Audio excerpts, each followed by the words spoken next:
Annyeonghaseyo.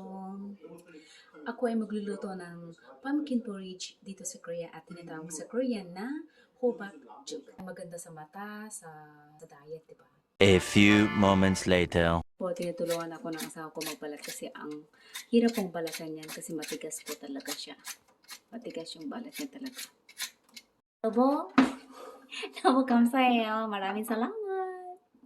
Kasi itong dalawang pumpkin na nakikita nyo, ang hirap pong balatan kasi po yung balat niya ay matigas. Kaya ang asawa ko po ang nagbalat dito at babalatan niya ito. Guys, ito yung balat at tinatawag natin sa Korean language na kopchil. At ito naman buto, tinatawag sa Korean na shi. Tatanggalin ko na guys ang mga buto niya.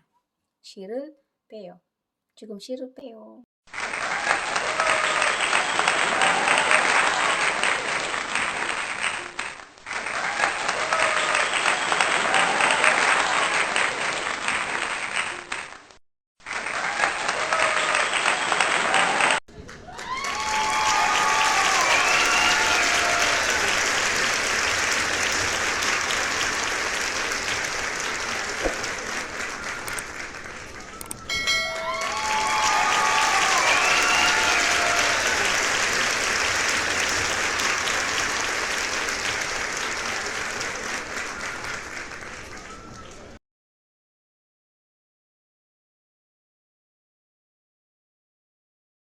A few moments later.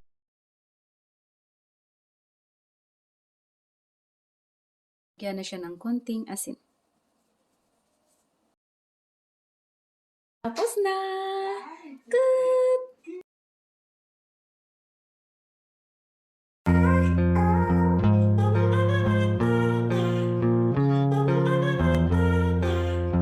구독 꼭 합니다. 구독 꼭. 땡큐 감사합니다. 네. 네.